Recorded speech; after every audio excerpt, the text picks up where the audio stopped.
सुप्रभात बच्चों। आज हम रविवार है तो कहानी सुनेंगे। आज मैं आपको महादेव और पार्वती की कहानी सुनाऊंगी। एक समय की बात है, माता पार्वती पृथ्वीवासियों के दुख को देखकर बहुत दुखी थी।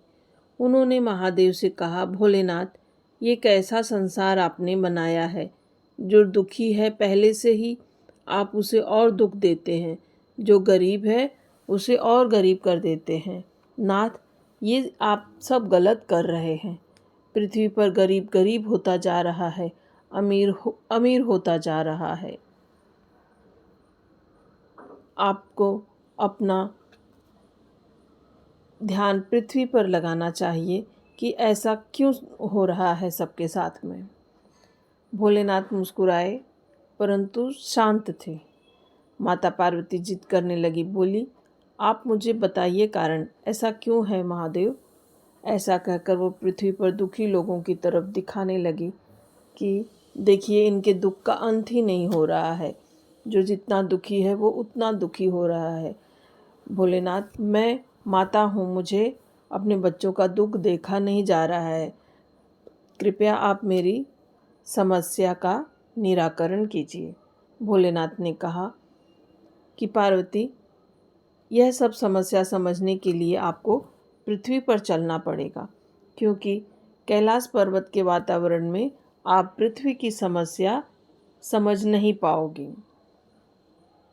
माता पार्वती भोलेनाथ की बात मान गई और वो कैलाश से पृथ्वी पर आने के लिए नंदी बैल पर सवार होकर चल पड़े। जैसे ही पृथ्वी पर आए, भोलेनाथ ने कहा, पार्वती, अब हमें यहाँ मनुष्यों की तरह रहना पड़ेगा। इसके लिए हमें घर बनाना पड़ेगा।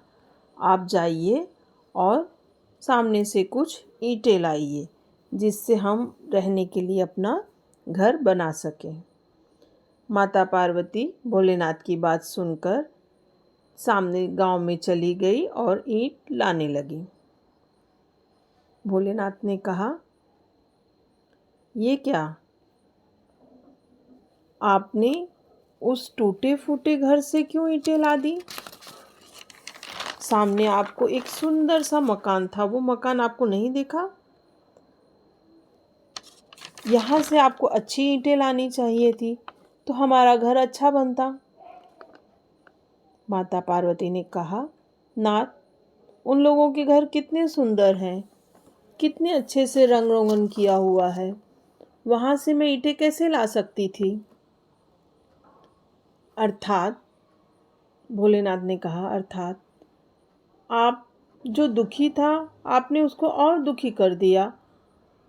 जो घर टूटे फूटे थे, आपने वहाँ से ही और ईंटें ला दी और उन घरों को तोड़ दिया।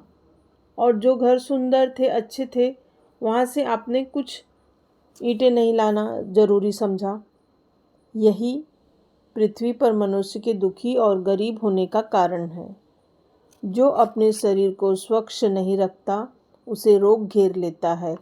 जो अपने मन को स्वच्छ नहीं रखता, उसे विकार, बुरे विचार घेर लेते हैं। जो अपना धन अच्छे कार्य में नहीं लगाता, धन रहकर भी वह गरीब की तरह जीवन व्यतीत करता है।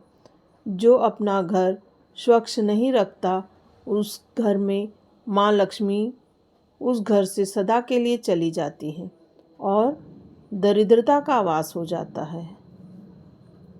पार्वती, मुझे लगता है आपको गरीब के गरीब होने और दुखी के दुख होने का कारण समझ में आ गया होगा। पार्वती जी ने कहा, हाँ नाथ, मुझे माफ़ कर दीजिए प्रभु, मैं आपको समझ नहीं पाई। आप अपने भक्तों के साथ कभी बुरा कर ही नहीं कर सकते हैं। महादेव, चलिए हम कैलाश चलते हैं। हर हर महादेव।